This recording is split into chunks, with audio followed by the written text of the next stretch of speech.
الرحمن الرحيم الحمد لله رب العالمين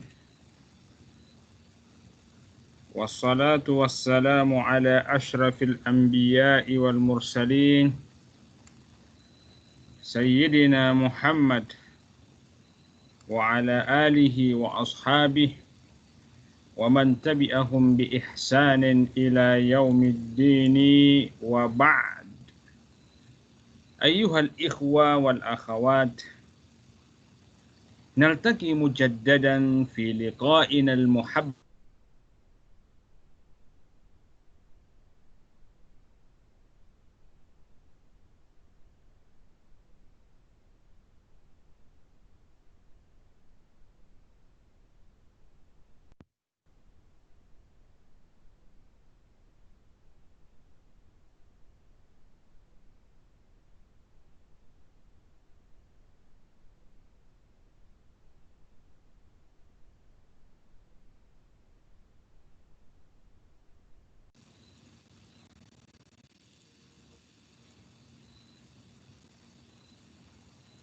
Okey.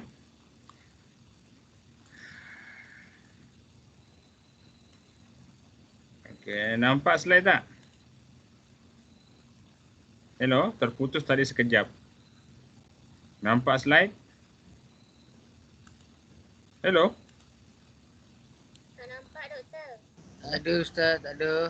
Oh, tak ada. Okey, tak apa. Nampak tak? Okey, Ustaz. Nampak dah. Okey, so kita mulakan ya. إذن موضوعنا اليوم يا أخي الكريم هو العام والخاص. العام والخاص ما يكون عاما من القرآن وما هو خاص منه. إذن موضوعنا اليوم يتركز في أساليب القرآن من حيث عموم نفسه، من حيث عموم معناه وخصوص معناه.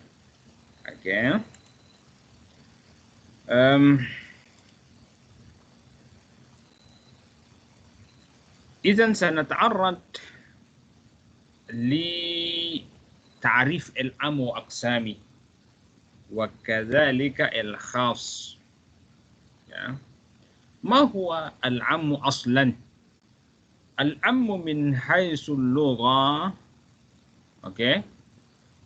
من حيث المعنى الاصطلاحي هو اللفظ المستغرق لما يصلح له من غير حصر، yaitu lafaz yang diletak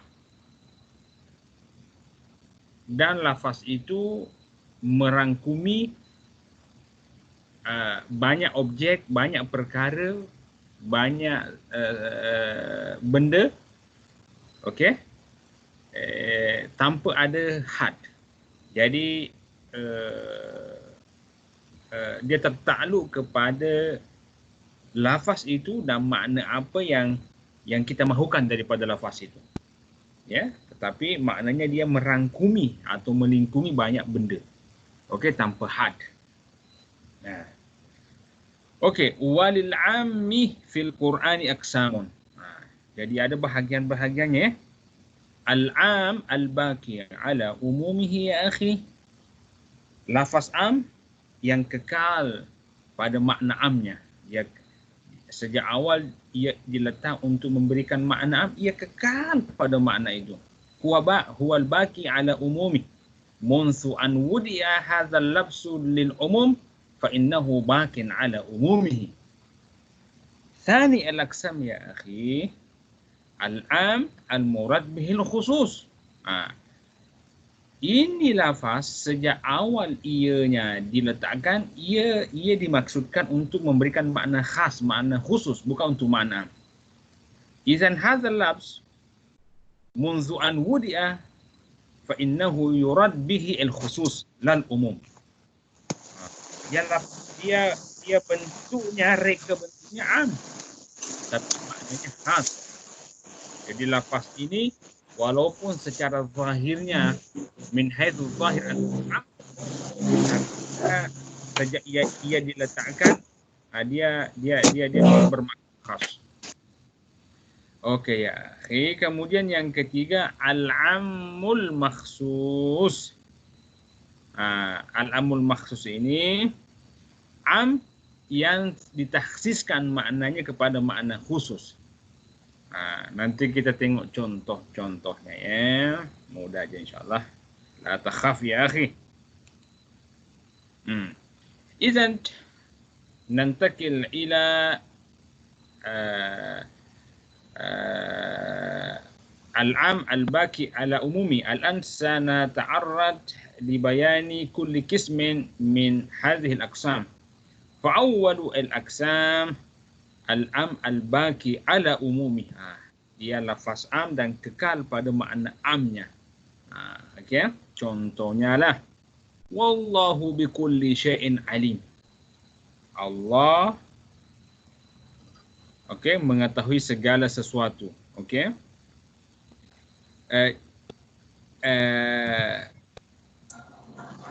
Ayyu syai'in yufiduna bi anna al-ayat hadhihi ta'ni umuma illahi syai'. Itu adanya lafaz kullu lah. Jadi lafaz kullu inilah yang menunjukkan bahawa ini ayat dalam konteks am. Ya, jadi ilmu Allah itu meliputi segala sesuatu. Okey. Tak ada sesuatu pun dalam dunia ini kecuali dalam ilmu Allah. Kullu syai'in inda ilmi Allah ta'ala la yakhruju syai'un an ilmi Allah. Sagiruhu wa kabiruhu kullun fi ilmi Allah. Wa qawluhu ta'ala wa la yadhlimu rabbuka ahadan. Dan Allah tidak menzalimi pun. Ini pun dalam makna am sebab dia dalam sigat an-nafi allazi yufidul khas.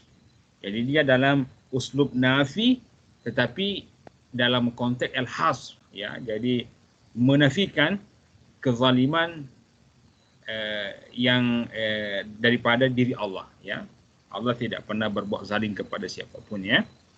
Contohnya lagi. Hurrimat alaikum ummahatukum wa banatukum wa akhawatukum wa ammatukum wa khalatukum ila akhir ayat. Diharamkan bagi kalian untuk menikahi ibu kalian. Begitu juga anak perempuan kalian. Begitu juga saudari kalian, begitu juga makcik kalian dan seterusnya lah. Apa yang menunjukkan kalau ayat ini maknanya secara am? Okey, lafaz kum ini lafaz jamak. Dan ini ayat kekal pada makna amnya sebab tidak ada yang mentakhsiskan ayat ini. Okey, jadi al-karina allati tadulluna ala anna al-ayata hazihi ala al-umum hiya karinatu al-jam'i. Damirul jam'i fi alaikum ummahatukum wa banatukum wa akhwatukum. Wa madza wa ayyu shay'in yadulluna ala anna al-am ala anna al-umuma fi hadhihi al-aya baqin. Okey. Iaitu tak ada karina yang menunjukkan kalau ayat ini ditakhsiskan. Contohnya itu semua ya. Jadi kalian kesimpulannya kalian kena kenal pasti lafaz-lafaz yang boleh menunjukkan atau karina-karina tanda-tanda bahawa ini ayat am dan dia kekal pada keumumannya.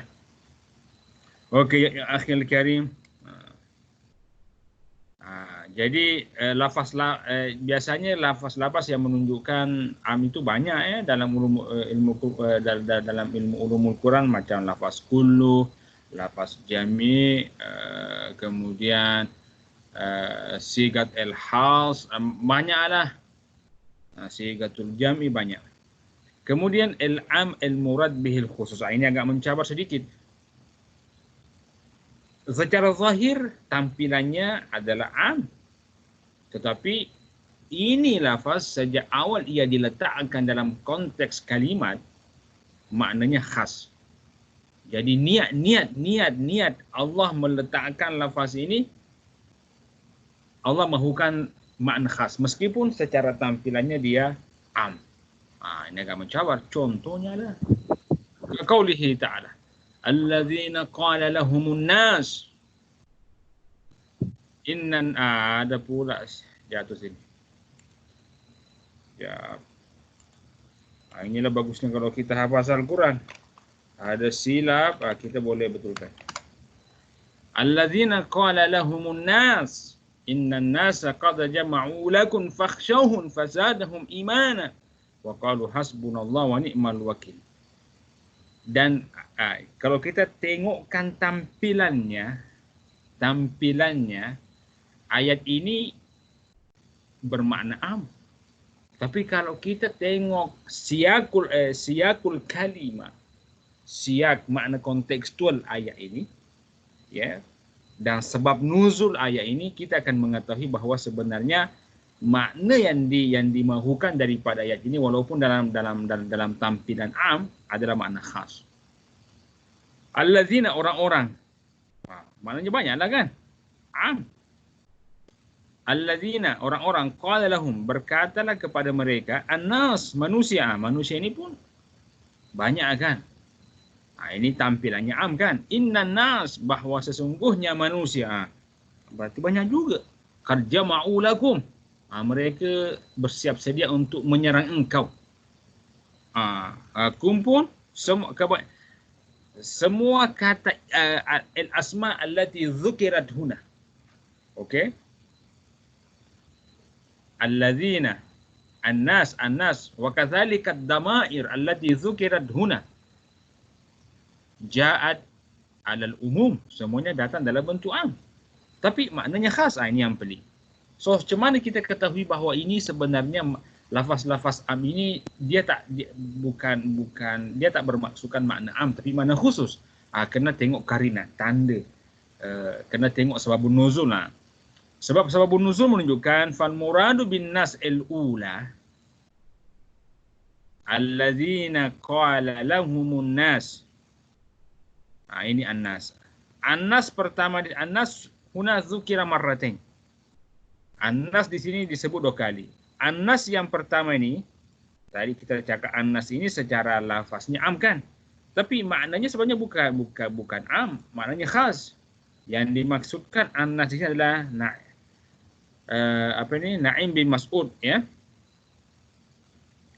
Wal murad bin nas as-saniyah. Okey. Dan maksud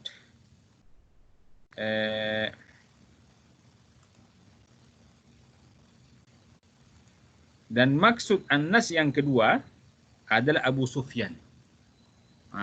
Okey. Apa karina, apa tanda-tanda yang menunjukkan bahawa maksud kedua an-nas itu bukanlah manusia secara umumnya tetapi lebih bermaksud makna khas, ya, iaitu 2 orang yang telah kita sebutkan tadi, ya. Yang menunjukkan adalah innama dzalikumus syaitanu yukhawwifu awliya'ah fala takhafuhun wa khafuni in kuntum mu'minin. Di sini yang disebutkan asy-syaitan. Syaitan itu satu kan, mufrad. Sesungguhnya mereka itu adalah syaitan. Yukhawwifu awliya'a. Ya, mereka menakut-nakuti bawahan-bawahannya, orang-orangnya. Okey? Jadi asy-syaitan ini merujuk kepada satu orang, bukan banyak orang. Sebab seandainya an-nas itu maksudnya umum, tentulah ayat akan mengatakan innama dzalikumus syayatin. Bahawa mereka itu adalah banyak syaitan. Tapi yang disebutkan hanyalah syaitan. Jadi syaitan inilah yang datang dalam bentuk mufrad menunjukkan bahawa an-nas kedua lafaz an-nas dalam ayat itu sesungguhnya bermaksud khas, bukan bermaksud am. Okey. Asyaitan dan innama zalik, ya. Zalik satu kan. Kalau banyak sudah tentu dia akan mengatakan innama ulaikumus syaitan. Dan seterusnya, ya. Okey, kemudian contohnya lagi.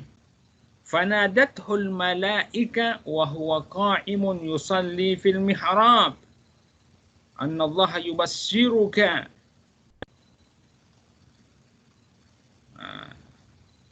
Ini berkaitan dengan Ali Imran kan, keluarga Imran. Jadi dia Imran dipanggil oleh malaikat. Malaikat ini jamak atau mufrad? Saya tanya akhi. Al-malaikatu hadhihi lafzu jam'in atau mufradin? Jawablah ya akhi. Jamak. Okey, jamak kan? Tapi sebenarnya malaikat ini walaupun tampilannya jamak, tapi makna yang dimahukan di situ adalah satu orang malaikat je, iaitu Jibril. Sebab Jibril inilah yang ditugaskan untuk menyampaikan wahyu, menyampaikan ilham. Okey? Bukan semua malaikat turun ke Imran ketika itu. Melainkan satu dia, iaitu Jibril, ya.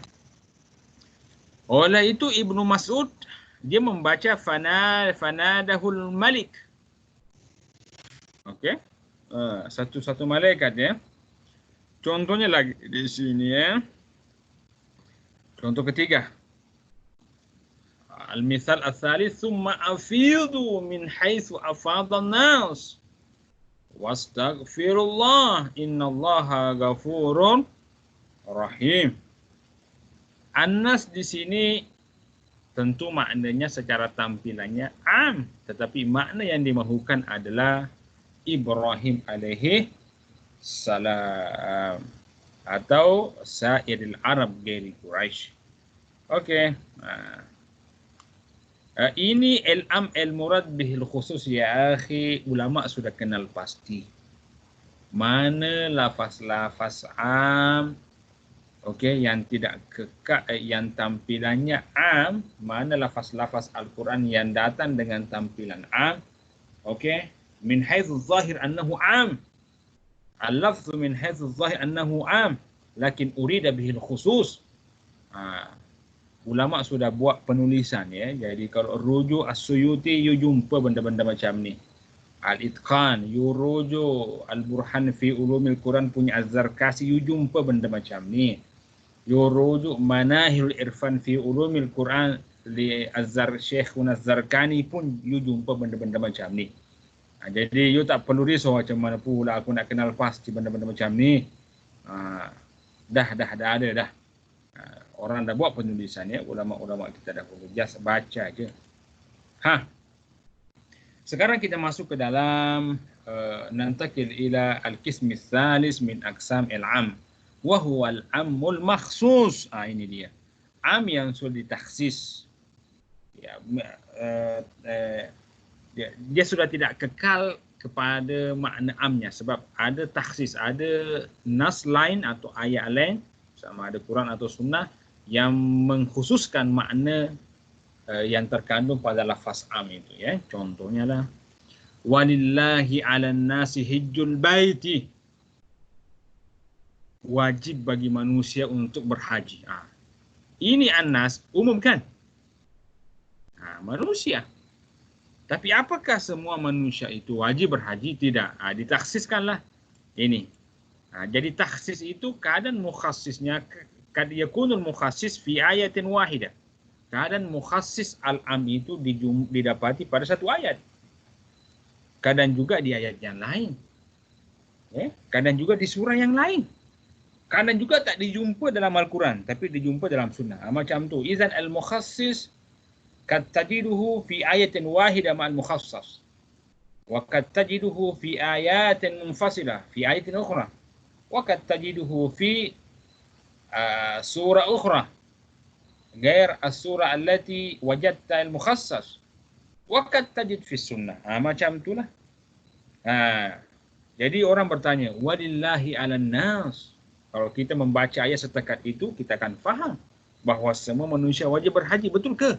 Oh, ternyata tidak, sebab ada taksisnya pada ayat yang sama. Man istata'a ilaihi sabila, orang yang mampu je yang diwajibkan, yang tak mampu tak payahlah. Okey? Apa lagi contohnya? وَمَا كَانَ لِأَهْلِ الْمَدِينَةِ وَمَنْ حَوْلَهُمْ مِنْ الْأَعْرَابِ أَنْ يَتَخَلَّفُوا عَنْ رَسُولِ اللَّهِ وَلَا يَرْغَبُوا بِأَنْفُسِهِمْ عَنْ نَفْسِهِ. Jadi ini ayat berkaitan ayatul jihad.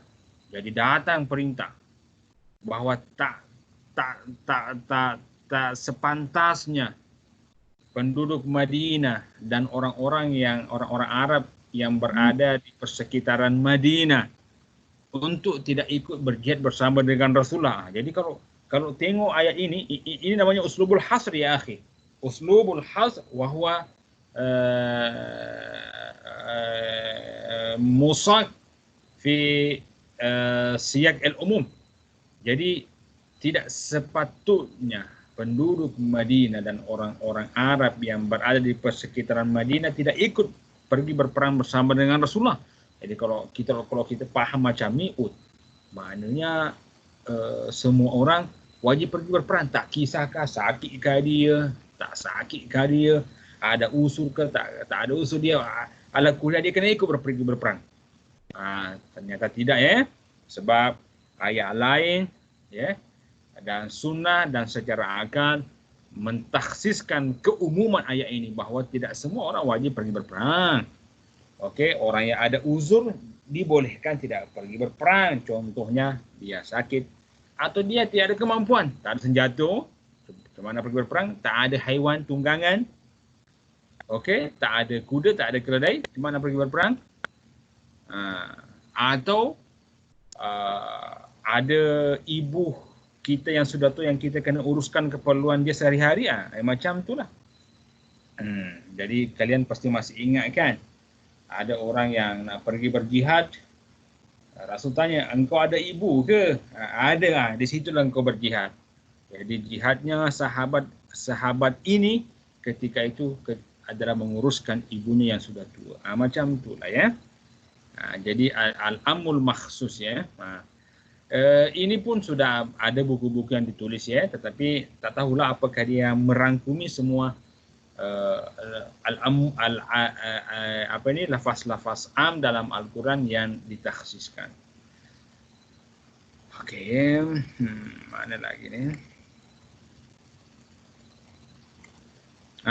Al-fazul umum, ini yang kalian kena hafaz. Dulu kami masa belajar di Azhar, hafazna kulla hadhihi al-alfaz ya akhi. Nahnu mutalabun bihifzi al-fazil umum. Kita memang diwajibkan kenal pasti lafaz-lafaz am.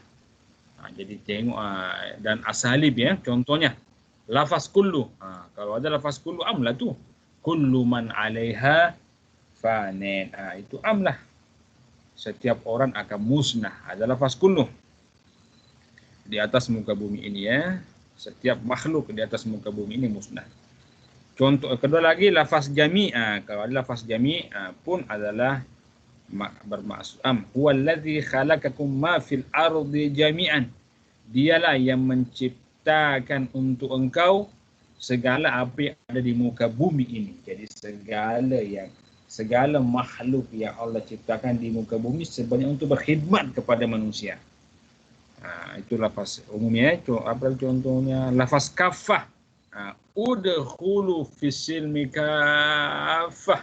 Masuklah dalam Islam secara kafah. Jadi kalau tangan kita kalau hanya tangan kita yang masuk Islam, tak betul. Kaki kita yang hanya masuk Islam, tak betul. Seluruh tubuh badan kita kena masuk Islam. Macam tu ya. Apa lagi lafaznya? Sebenarnya lafaz am ya akhi banyak ya, bukan cuma ini ya. Asalib al-umum fil Qur'ani katsira. Lima'rifati tafasil al-fazil umum wa asalib al-umum fil Qur'an farji'u ya ikhwa ila إلى شروح مفصلة في كتب علوم في الكتب في كتب علوم القرآن macam Al-Itqan fi Ulumil Quran, Al-Burhan punya Zarkazi, Manal Irfan. 3 itu dah cukuplah bagi kalian ya. Ada semua benda-benda macam yang dijelaskan di situ ya. Okey. Sekarang al-am al-baqi ala umumihi mawjudun fil Quran, inilah. Jadi lafaz am yang kekal pada makna pada keumumannya ada dalam Al-Quran, tetapi sedikit saja ya.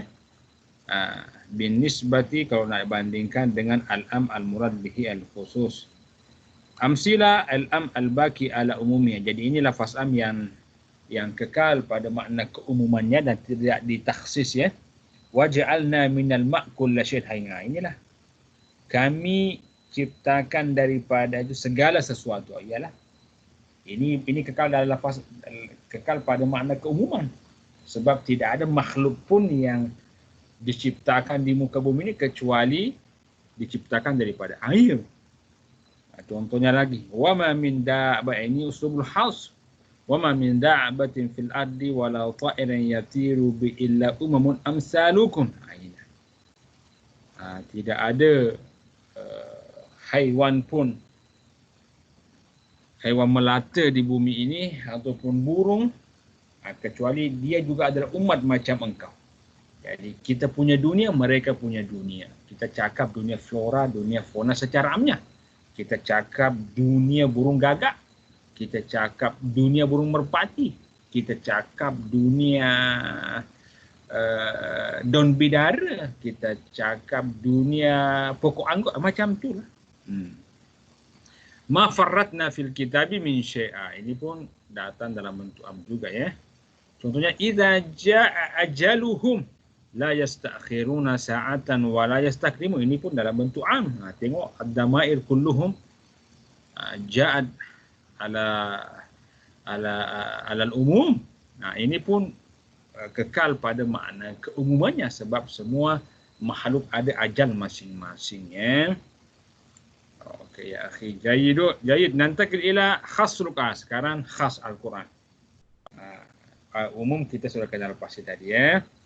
Huwa lafzul mawdu' lidilalati ala fardin wahid. Ini lafaz yang diletakkan untuk menunjukkan satu orang, satu benda, satu objek. Contohnya Muhammad. Atau wahidun bin naw' misla rajulin. Atau satu laki-laki. Atau ala afradin mahsuratil kami. Atau banyak, atau beberapa orang tetapi kuantiti dia dalam bentuk bilangan. Macam isnataini, 2 orang. Kaumun, kaumun itu dia ada bilangannya. Berapa jumlah orang itu sehingga sudah boleh dikategorikan sebagai kaum atau ummah atau ta'ifah atau farikah. Ini semua dalam bentuk lafaz khas. Walafzul Qur'aniyul khas kad yakunu mutlaqan aw muqayyadan. Jadi lafaz khas ini kadang datang secara mutlak, kadang juga secara muqayyad atau amran aw nahyan. Fal khassul muqayyad, contohnya kalafzi masfuhan fi qawlihi ta'ala qul la ajidu fima uhiya ilayya muharraman ala ta'imin yat'amu illa yakuna maitatan aw daman masfuhan. Ini darah. Apakah semua darah itu diharamkan? Tak. Darah yang diharamkan itu sudah ditakyid, yaitu masfuhan, mengalir. Jadi kalau darah beku macam hati ayam, itu dihalalkan. Okey. Jadi kata masfuhan inilah dia adalah takyid lidam ya. Okey. Okey. Contohnya lafaz khas yang datang dalam sigat al-amr. Kaqaulihi faqta'u aydihima jazaa'an bima kasaba nakalan. Okey. Okey. Jadi lafaz tangan ini pun datang secara khas, ya tangan-tangan lah. Okey, kemudian contohnya lagi. Ya bani Adam khuzu zinatakum inda kulli masjidin wa kulu az-zina lafzul khas ma natazayyanu bih. Apa yang kita pakai bersolek lah. Sama ada ke perempuan lebih tahu lah. Secaranya contohnya parfum lah ya dan seterusnya lah ya. Okey, kemudian contohnya lagi dalam sigatun nahi wala ta'kulu amwalakum bainakum bil batil. Al amwal ya ma'ruf ya akhi. Duit pun masuk kepada amwal dan seterusnya lah. Ini semua ya akhi ya.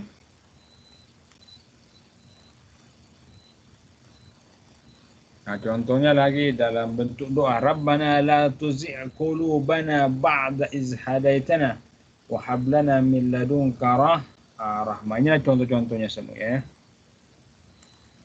Okey ya akhi, alhamdulillah intahayna min darsina al-yawm fi ma yata'allaq bi al-khas wal-am fi al-Quran. Faqad qulna min qabl أن العام مقسم على أقسام ثلاثة العام الباقي على عمومه العام المراد به الخصوص العام المخصوص. Jadi kalian harus kenal pasti semuanya. Rujuklah buku-buku ulumul Quran ya ikhwah akhwat. Benda-benda macam ni sudah sepatutnya sebati dengan diri kalian sebagai pelajar Quran dan Sunnah. Kalian dah wajib tahu benda-benda macam ni. Supaya kalau kalian baca Al-Quran, kalian pun tahu maknanya. Oh, ini lafaz am dalam ayat ini masih kekal kepada makna amnya. Tak ada lagi yang takhsis. Aku dah baca waja'alna minal ma'kul lasyan hayyin. Aku tahu ini ayat maksudnya am. Apa yang memberitahu engkau lafaz kullu lah. Waja'alna kul lah. Kalau lafaz kul, lafaz am. Apa yang memberitahu engkau kalau dia kekal kepada lafaz amnya? Iyalah sebab secara karina akal, karina sunnah dengan Quran menunjukkan semuanya bahawa semua makhluk daripada air. Tak ada pun makhluk yang diciptakan bukan daripada air. Macam tu ya. Waja'alna minal ma' kulla syai'in hayyin. Okey .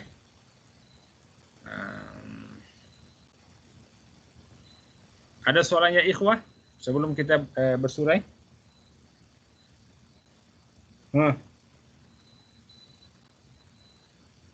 Semua jelas? Jelas. Okey. Izan نلتقي يا إخوة في الأسبوع القادم بإذن الله والسلام عليكم ورحمة الله وبركاته. Waalaikumsalam warahmatullahi wabarakatuh. Waalaikumsalam warahmatullahi wabarakatuh.